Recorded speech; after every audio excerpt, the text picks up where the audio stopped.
chapter 12. Well, what did we discuss last night? Let's start there. Qualities of the pure devotee. Qualities of the pure devotee. What does Krishna say at the end of each of these last several verses? Very dear to me. Very dear to me. How many of us want to be dear to Krishna?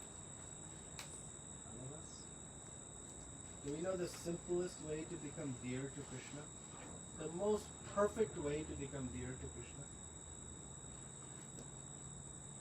Devotional service. Devotional service, yes. Serve his devotees. If we become dear to Srimati Radharani, guaranteed to become dear to Krishna. It's proven exacting formula. Anyone who is dear to Srimati Radharani is dear to Krishna. So Tuesday is most glorious appearance day of Srimati Radharani. So it is the day we can render service and try to become dear to Srimati Radharani. We know what was the prayer of Srila Prabhupada's father.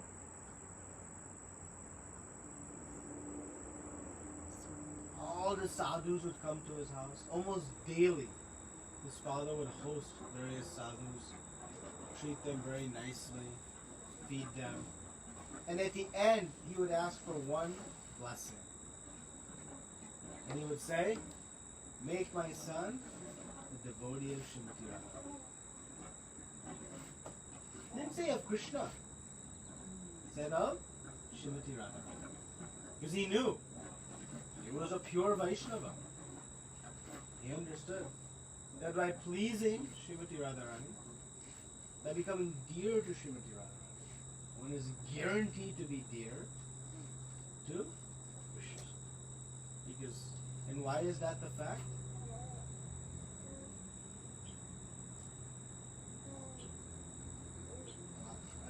That can just be sentiment.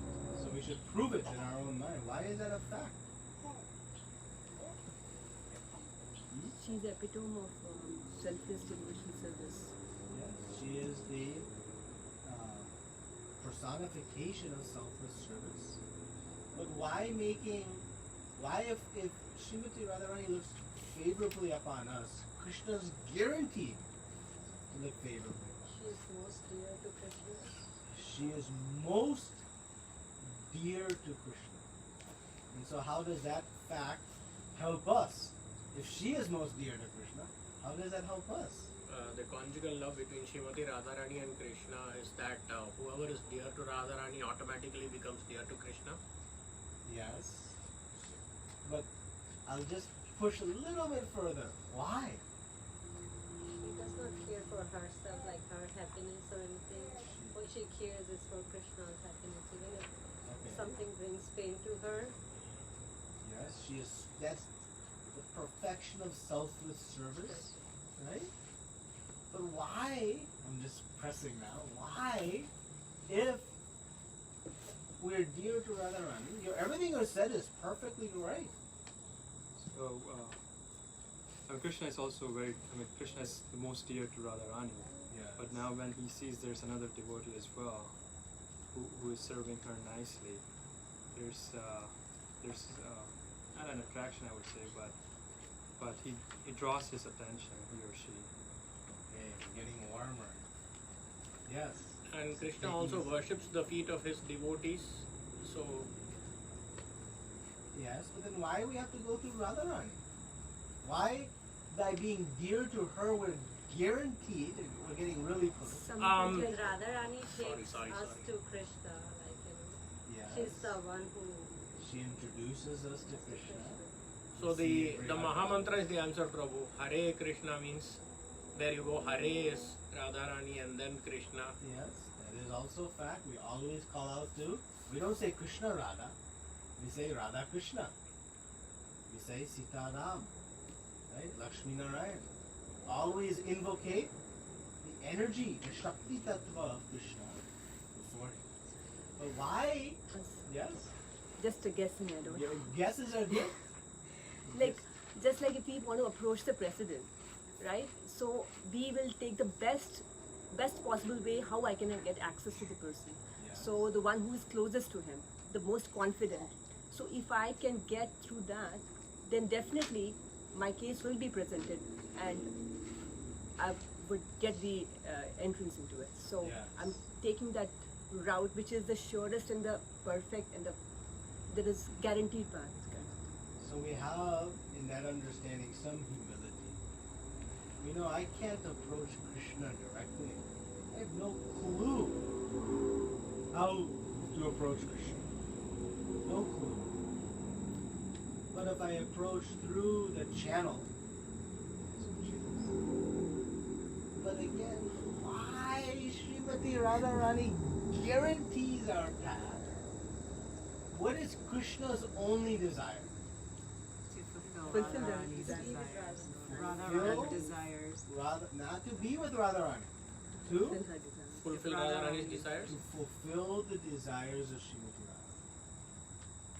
And what is Radharani's only desire? Please Please Krishna. Krishna only wants to please Radharani, and Radharani only wants to please Krishna. So Krishna has so much love for Srimati. And if Radharani says, Krishna, please look favorably upon my unqualified, dear, but trying devotee, how is Krishna going to respond? He only wants to please her. It has nothing to do with us. Because he wants to please her if she asks on our behalf.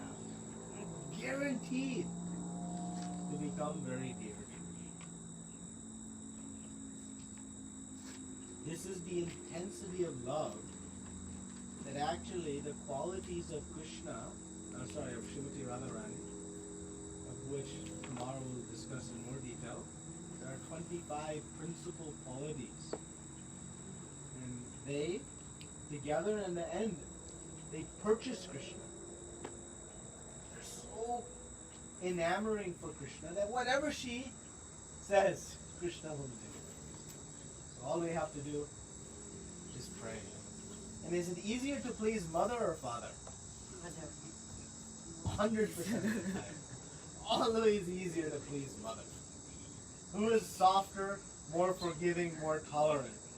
Mother, Anmol? Arjun? Yes. All children will say. But we know. So also pleasing Srimati Radharani is also very accessible for us. So we've been talking about these qualities to be very dear to Krishna. Now, if we bring it back to these verses, of course, we talked about these amazing qualities. And actually, Srimati Radharani, in engaging us in devotional service, teaches us these qualities, and she most perfectly exemplifies also these qualities. But as we said, for us, what is the best process to acquire these qualities? What process? Single process. Chanting the holy name. Chanting of the Holy Name. By sincerely chanting, cleansing the heart, these qualities we've been discussing naturally manifest. So Krishna now has concluded chapter 12. And this is the middle section of the Bhagavad Gita. So the Bhagavad Gita is broken up into 3 sections. Chapters 1 through 6, chapters 7 through 12, and 13 to 18. So in this middle section, we say is the most confidential Bhuyam, knowledge of pure devotional service. And Krishna has explained it in so many ways. His opulences, the process, his reciprocation, who's qualified, who is not qualified, and establishing himself as the Supreme Person. In this chapter alone, he talked about the impersonal path versus the personal path. He's given all the details. So now Krishna is going to transition to this final section of Bhagavad Gita, chapter 13. interestingly, this section of Bhagavad Gita, 13 through 17, like, not very much read, Yeah. right? We don't hear so many Yeah. classes on these chapters. How many of us have studied these chapters as much as we've studied 1 through 12? Not as much, right? So it's nice that we'll begin to study this section, because everything Krishna says is absolute. There is no hierarchy. Everything is on the perfect platform. It is all relevant and very important to us. So we should not neglect, not that we are neglecting it, but sometimes we, reference it. So this section of Bhagavad Gita is considered the jnana section of the Bhagavad Gita. We're going to obtain knowledge of the material world, the modes of nature, how they interact with us, and most importantly, how to become free from them. And then in chapter 18 is a summary of the whole contents. So chapter 2 was a summary, chapter 18 is a summary. The contents of the Bhagavad Gita are from chapter 3 to 17. Okay? So we have 5 more chapters of content, and then we'll go into summary. So let's read the first verse of chapter 13. What's the title of this chapter? The nature, enjoyer, and consciousness. Nature, enjoyer, and consciousness. So let's read the first chapter. The first chapter. First verse. Arjun said, "Oh my dear Krishna, I wish to know about Prakriti, nature, Purusha, the enjoyer, and the field and the knower of the field, and of knowledge and the object of knowledge." The Supreme Personality of Godhead said, "This body, O son of Kunti, is called the field, and one who knows his body is called the knower of the field." Purport by His Divine Grace, A.C. Purport. Arjuna was inquisitive about Prakriti, nature, Purusha, the enjoyer, Kshetra, the field, Kshetrajna, its knower, and knowledge and the object of knowledge. When he inquired about all this, Krishna said that this body is called the field, and that one who knows this body is called the knower of the field. This body is the field of activity for conditioned soul. The conditioned soul is entrapped in material existence, and he attempts to lord it over material nature. And so, according to his capacity to dominate material nature, he gets a field of activity. That field of activity is the body. And what is the body? The body is made of senses. The conditioned soul wants to enjoy sense gratification, and according to his capacity to enjoy sense gratification, he is offered a body or field of activity. Therefore, the body is called Kshetra, or the field of activity for the conditioned soul. Now, the person who should not identify himself with the body is called Kshetrajna, the knower of the field. It is not very difficult to understand the difference between the field and its knower, the body and the knower of the body. Any person can consider that from childhood to old age he undergoes so many changes of body, and yet is still one person remaining. Thus, there is a difference between the knower of the field of activities and the actual field of activities. A living conditioned soul can thus understand that he is different from the body. It is described in the beginning, the Hinosmin, that the living entity is within the body, and that the body is changing from childhood to boyhood, and from boyhood to youth, and from youth to old age, and the person who owns the body knows that the body is changing. The owner is distinctly Kshetrajna. Sometimes we think, I'm happy, I'm a man, I'm a woman, I'm a dog, I'm a cat. These are the bodily designations of the knower. But the knower is different from the body. Although we may use many articles, our clothes, etc., we know that we are different from the things used. Similarly, we also understand by little contemplation that we are different from the body. I or you or anyone else who owns the body is called Kshetrajna, the knower of the field of activities. And the body is called Kshetra, the field of activities itself. In the first 6 chapters of Bhagavad Gita, the knower of the body, the living entity, and the position by which he can understand the Supreme Lord are described. In the middle 6 chapters of the Bhagavad Gita, the Supreme Personality of Godhead and the relationship between the individual soul and the super soul in regard to devotional service are described. The superior position of the Supreme Personality of Godhead and the subordinate position of the individual soul are definitely defined in these chapters. The living entities are subordinate under all circumstances, but in their forgetfulness they are suffering. When enlightened by pious activities, they approach the Supreme Lord in different capacities, as the distressed, those in want of money, the inquisitive, and those in search of knowledge. That is also described. Now, starting with the 13th chapter, how the living entity comes into contact with material nature and how he is delivered by the Supreme Lord through the different methods of fruitive activities, cultivation of knowledge, and the discharge of devotional service are explained. Although the living entity is completely different from the material body, he somehow becomes related. This also is explained. Okay. So what does Arjuna do in the beginning of this chapter? Ask a question. How important are questions in our process of devotional service? Very important. Most important thing. And what's the proof? How do we know? Krishna's answer, Krishna's response to the questions. Krishna's answers, Arjuna is asking. What else? The whole battlefield of Kurukshetra is listening to this while this knowledge is being imparted. So this is not only for Arjuna, but Krishna is giving an opportunity for all the unconditioned souls out there to accept Krishna as the supreme and come into the mode of goodness. Yeah. So he's accepting, he's speaking on the behalf and for the betterment of all. And does Krishna tell us we should also inquire? To the Line. Guru. Huh? Sorry, No, Mataji, sorry. go ahead. Go ahead. So, like to the Guru, we must inquire, but not in a challenging way, but with the greed to learn, or with the mode or attitude of submissiveness, humbleness, and with the desire to learn more about Krishna, we should approach the Guru.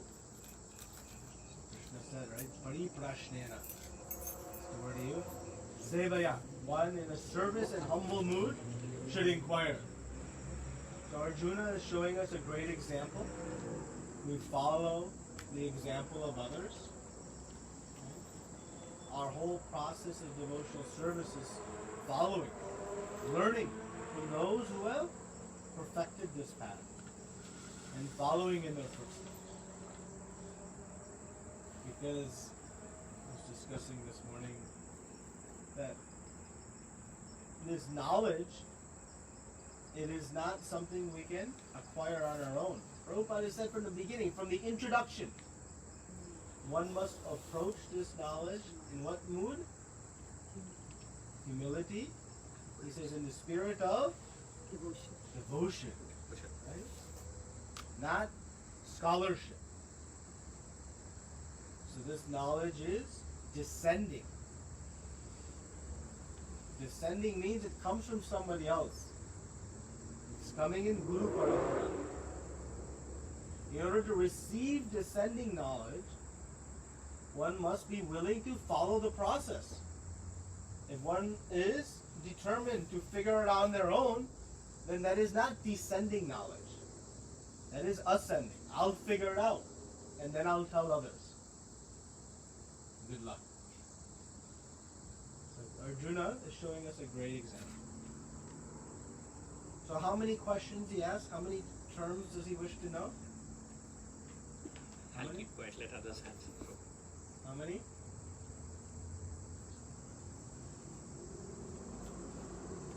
The field, the body, and what is the field, the kshetra, who's the kshetrajna? It's two. How 6 many? questions. Huh? 6 questions, I think. 6. Extra credit points. How many did he ask in the beginning of chapter 8?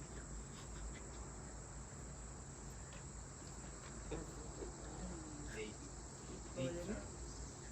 Easy to remember now. 8 and 8, right? Yep. So we get one very important indication here. Arjuna's questions are also very detailed. He is not looking for just some superficial or asking for the sake of just doing editing. He's actually trying to understand in a detailed manner. So we learn that Arjuna is looking for the depth. He's not going to take this just at face value. So we should also understand. We should ask and inquire and read and study and then take, not just sentimentally. This knowledge should be really understood in depth. So Arjuna is asking these 6 questions, and Krishna will answer these 6 throughout this chapter. I don't know how many verses there are, 35? Yeah, 35 verses. So the remaining 35 verses, 34, because Arjuna is the first one, Krishna is going to answer these 6 questions. Now, notice what Arjuna is asking. He wants to understand Prakriti, this nature. What is this world around me that I'm in? Then he wants to know the enjoyer. Why does he want to know the enjoyer? What happens when we don't understand who is the enjoyer? We kind of try to enjoy it. We try to. Prabhupada says we try to lord it over. Why are we here in this material world? Because you want Let's go and get back to Krishna. Wanted to enjoy. But why we ended up in here? Because we don't know who is the Purusha. Confusion of this term is what led us here. Because who do we think is Purusha in our conditioned state? ourselves. Aham. We don't know who Aham is, but we know I, at least. Right? So Arjuna is asking, who is the Purusha? Because that's the key to unlocking all of our confusion. If we don't know who is the Purusha, then the field and the knower of the field. Those 2 Krishna is answering in this verse, so we'll come back to those 2. And then knowledge. So Arjuna is asking, I want to know about knowledge and the object of knowledge. Jnanam and Gyayam. So there's lots of knowledge out there. But I want to know the object of knowledge. So it's a very comprehensive set of questions. So let's see. Krishna is explaining now the first 2 is the field and the knower of the field. So what is the field? What is this Kshetra? What is it? Body. The body. The body. So why is it considered a Kshetra, a field?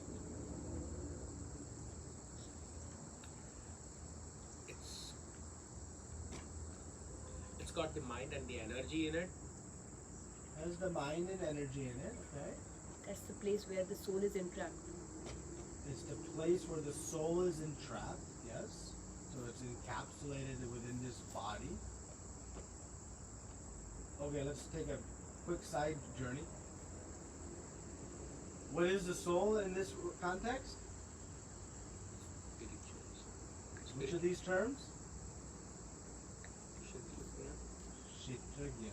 It is the knower of the field. So, what do we do with a field? If I have a field here, what do I do with it? Cultivate it. I cultivate it. Right? So, I'll cultivate it, and for what purpose? Why do we cultivate a field? So that can supplement us. Some production, some output. Right? That's some entertainment. So the field is used by someone to create some output. Now do we see why the body is called the field? What is the soul doing with his body? Using it. Using it for for- now self gratification and becomes that, and otherwise we used to. Using it for, Krishna. some different activities, right? So the body is a field of activities. So Krishna is calling it a kshetra. It is a field of activities. But if a farmer has a field, does he think I am the field? The farmer and the field are distinct. He is the knower of his field and what it may do, but it is not the field. So yet another way for us to understand what topic? Body and soul. Body and soul. We are not this body. Is this the first time we are hearing we're not this body? No. When did we first hear it? First Bhakti. First chapter. First Bhakti Krishna, yes. First Prabhupada lecture, last Prabhupada lecture.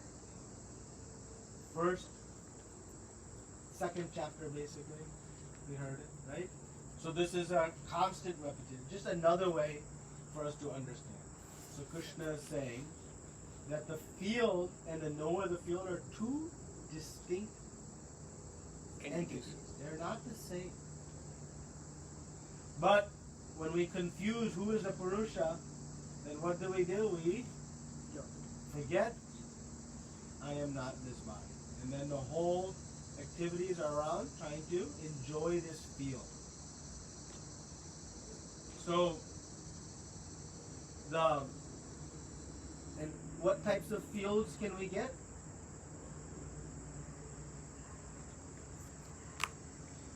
Cat, dog, man, woman. Cat, dog, man, woman. So 4? Many. I mean, it's all the forms of life that is created except for the human form, or including the human form. Including the human form, right? There's 8.4 million Million. different types of kshetras. Those are types. How many kshetras are? Unlimited. But there are different types. So why there are so many different types of fields? So many desires. So many desires, okay. So how does the desires play into the type of field? Each body has its purpose to enjoy. So like tiger's body to enjoy the meat. So similarly, like different bodies has different purpose. So the living entity, as per her desire, gets that kind of a body. Okay. So the living entity, as per their desire, gets a different type of body. Exclusively based on their desire? And then past Karma. No, on their karmas.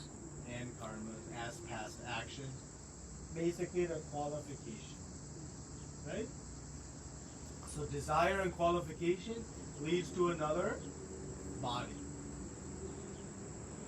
But again, in all those different bodies, in all 8.4 million species of life, there is a kshetragya, the knower of the field, and the field itself. So they are distinct. And Krishna will explain that he is also a kshetragya. He is also the knower of bodies.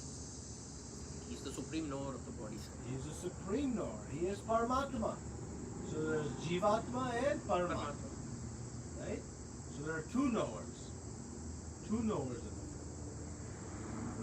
Just like there are two Purushas. But there's one independent Purusha and one dependent Purusha. So we'll see how there's two in several of these terms. And to understand the nuances of them is very, very important for us to understand. Right? So Prabhupada talks about the changing of the body, right? And that brought us to the same concept that I am not this body, right? My body has changed, but I say I am this baby in this picture. But the body is completely changed. So I must not be the body. Otherwise I cannot say I am this same baby. So just again, another way to to this same topic of Kshetragya. And these bodily designations, are they good for us? No. What happens when we have so many bodily designations? This is like getting into the materialistic mode and enjoying the field rather than understanding that the field belongs to the Supreme, and your job is to use the field to understand the Supreme. Yeah. You get too much attached to the designations. We get too much attached to the designations. What happens to our consciousness when we are attached to the designations of the body? We think ourselves to be the body. Drops. And when we think ourselves to be the body, what is our state of mind? Like we are distressed by any situation. When we identify ourselves with the body, when any situation comes in, immediately. What was one of the principal qualities we saw in the last chapter that described a pure devotee? Equipoise and one who is always satisfied, irrespective of any situation, under all circumstances. Always happy, equipoise. Right? But when you identify with the body, that is impossible. You can never be satisfied. Correct. Because that is not understanding. There's a distinction between the Kshetra and the knower of the Kshetra. Otherwise, how there can be, if the farmer thinks he's the field, how he can ever be happy? He'll be satisfying the field and not himself. If all his energy goes to satisfy the field and he neglects himself, how the farmer will ever be happy? So the conditioned soul, what they are doing, they're neglecting the needs of the soul. And what is the only need of the soul? Cultivate their relationship with Krishna. Devotional service, relationship to Krishna, serve. That is the only activity of the soul. That is the only activity. So if I am thinking I'm a Kshetra, I'll not serve and I'll always be dissatisfied. So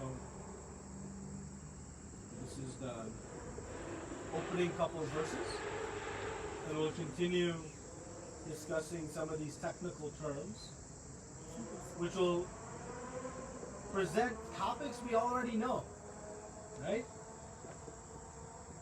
But do we realize it? Are we living it? No. So Krishna is going to repeat them in different ways for us to understand and how they all fall together. There's a very nice chapter, and we'll discuss these terms coming forward. Any questions or comments? One question, Prabhu. Yeah.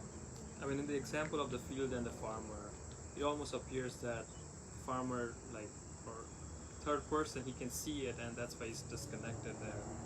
He's not going to confuse between himself and the field.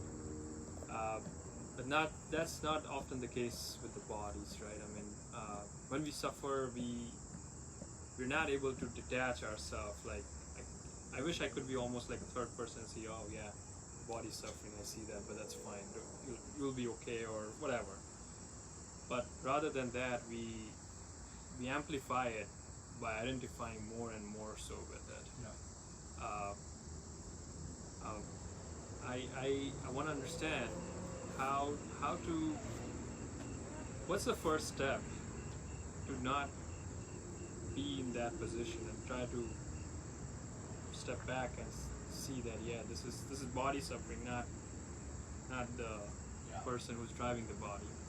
You made a nice way of presenting it. It's almost like a third party is observing that. Yeah. That's how we should observe this body. And Krishna makes a very, I think, one of the most perfect or beautiful analogies he uses earlier in the Bhagavad Gita.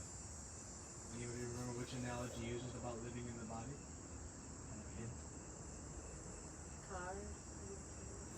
doesn't use the car and driver, Prabhupada does, but Krishna in one of the verses explains how one in knowledge sees the soul and the body. That nine, Yeah. nine gate. So he says Yeah, 9 gates. that the living entity, the realized person, sees that he is living in the body of 9 gates. Very interesting. He says, just as you very clearly know and see that you are not Rochester Hills, right? You ever wake up one morning and think, oh, I'm Rochester Hills? It's black and white, right? Yeah. Very clear. Never any confusion. Even in the groggiest of sleep, we don't. You are a resident within Rochester. That's also a fact, right? Did I have your city right? Right? So you're a resident in that city. But you never confuse yourself for that city. So Krishna says the realized person, they see themselves as a resident within this body. That's how distinct and sharp the separation is. He says, as if they're living in a city of 9 gates. It's a really beautiful and powerful way for us to try to relate.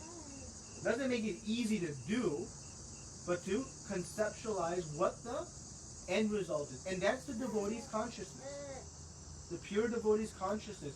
As much as we chuckled and laughed that I am not Rochester Hills, right? Because it was so obvious to us.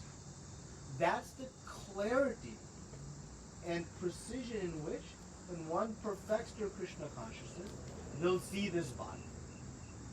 That crisp and clear, right? Now we wonder, oh Krishna, that seems impossible for me, right?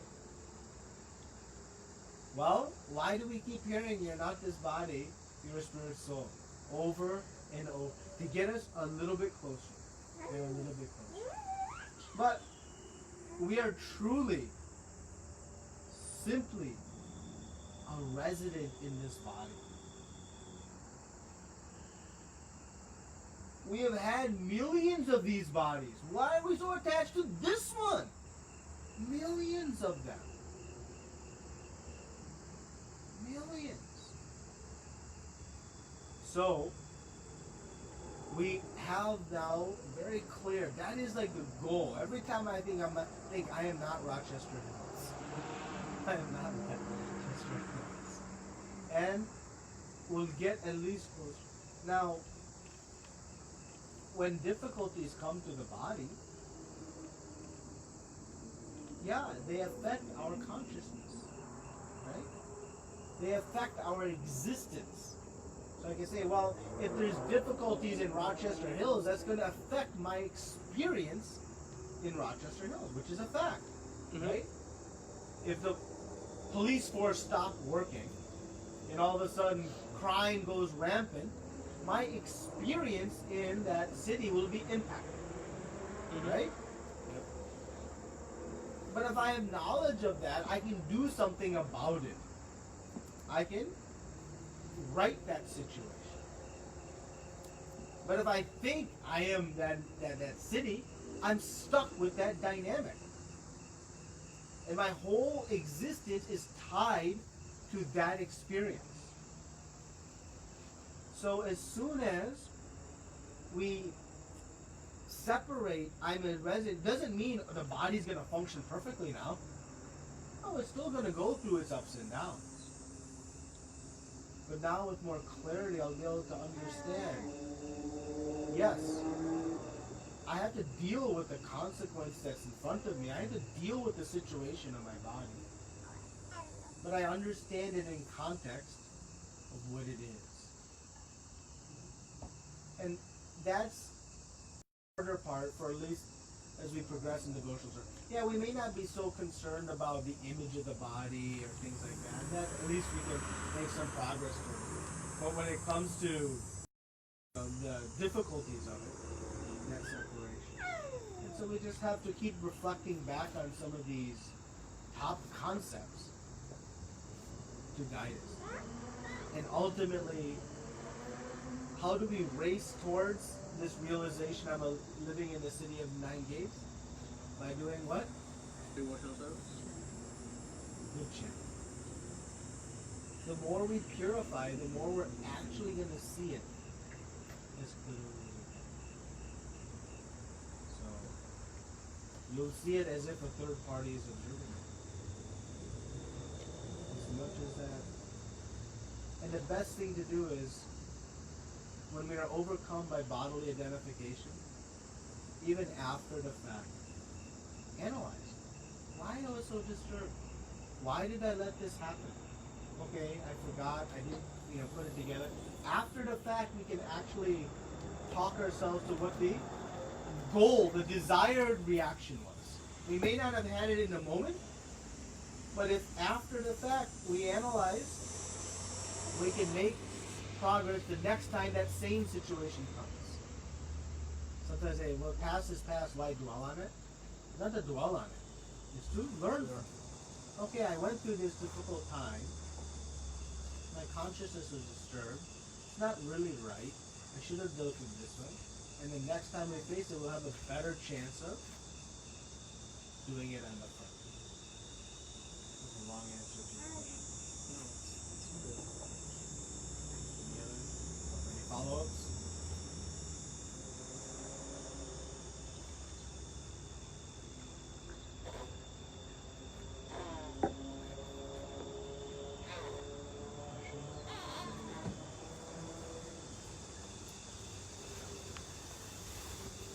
Aaron, you have a question? There's many questions. Good. He's following in Arjuna's footsteps. So, if there are no other questions, then again, Tuesday we'll be celebrating Radhastami. So please, What time? Prabhu 4:15, right? 4:15. All day there will be different activity. Main festival will be 4:15. And we should chant extra rounds, read, and really pray that we can render loving service to Srimati Radharani.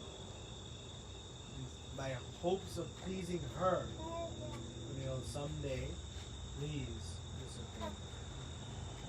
And take great gratitude that Srimati Radharani is very loving. She is actually that we are all separated from Krishna. That is her great lamentation. Just like any mother, she laments at the difficulties of her child. Father may sometimes say it's good for them, have to learn, a little bit of discipline. But mother, anytime child is in difficulty, is lamenting. And all of us in this material world are fully suffering. So Srimati Radharani is lamenting, praying, making all arrangements if we want them. Thus, Shri Radha Kunjvihar, Srimati Radharani is always standing with her. And what is she doing with this right hand? Blessing. Come. Come. She's inviting us with her. So, render some service. I know so many devotees are working together nicely to celebrate this festival.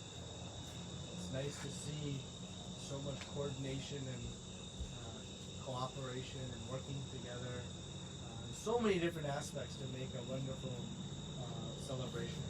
So please enjoy. Srila Prabhupada taught us.